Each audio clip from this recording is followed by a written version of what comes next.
Okay, so hi YouTubers, and now I went to see Harold and the Purple Crayon spoilers for movie YouTube video. Now, much like the plot of the movie, it shows that like they did the this thing later in the plot.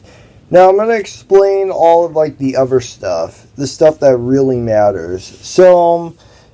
Last week I was supposed to do this spoilers for movie YouTube video, but fun fact, I got sick. And now today, just this morning, I watched Harold and the Purple Crayon. So, naturally, it makes good sense because I had a fun time with it. That's number one. Number two, there's barely any recognizable music. I mean, yes, there is some traditional classic music. It just took me like a few couple seconds to say that out loud. And yeah, it kind of is different like that. But hey, it's still great. And the third and final thing is that this movie isn't even viral. Like, what I'm trying to say is the movie isn't famous on like the internet. Not like Inside Out 2 and Despicable Me 4, where those movies were viral because A, good sequel movie, and 2, viral music that everyone listens to over and over again on Snapchat and TikTok. So it kind of makes good sense. I mean, it's just a good kids movie. It's just not one that there's a lot of people there to actually like it. I guess people just got bored of it because it's not really viral on the internet. Like, it's not popular or famous on there as time goes on.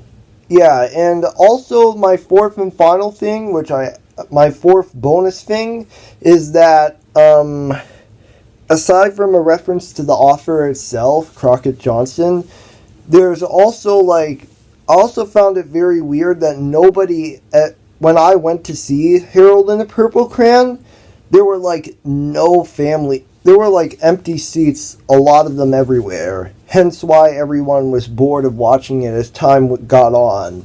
So yeah, now I'm going to explain the plot of the movie. I'm going to spoil it for all of you. So the plot of the movie starts off with, Harold and his purple crayon when he was young. Then he created Moose and Porcupine. Then, so many years later, he turns into an adult. This kind of adult right here. And basically, then one day, the narrator, Harold, Moose, Porcupine, and the narrator all have a fun time in their fake world. Well, fake cartoon world, to be exact.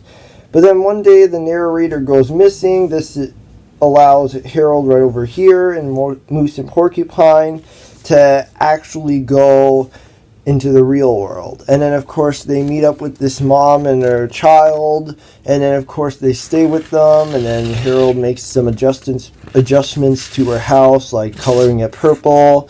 And then, of course, after all that time, they go to a library. They meet the soon-to-be main antagonist, portrayed and voice acted by Alfred Molina. And honestly, he's a librarian who just wants to get his book published, but gets rejected. So yeah, that kind of goes out, and Harold Moose and that other kid, I don't know, I'll just call him other kid, basically use this imaginary plane, fly it up in the sky, and then it says, "Come find me, old man." And then they put a phone number in the sky, and then countless old men are contacting the mother. And then of course Harold causes problems for the store, which allows her to be fired. And then of course that author, that fantasy book author, finds out that Harold is not a real character. More so, he is a cartoon character created by an author. So then, of course, he has to go and find Harold and tell him this kind of truth. And, of course, he does that right after the mother plays the piano, and then they go near a table only for Harold, Moose, and Porcupine to be arrested with one person. And then, of course, they break out of prison after that.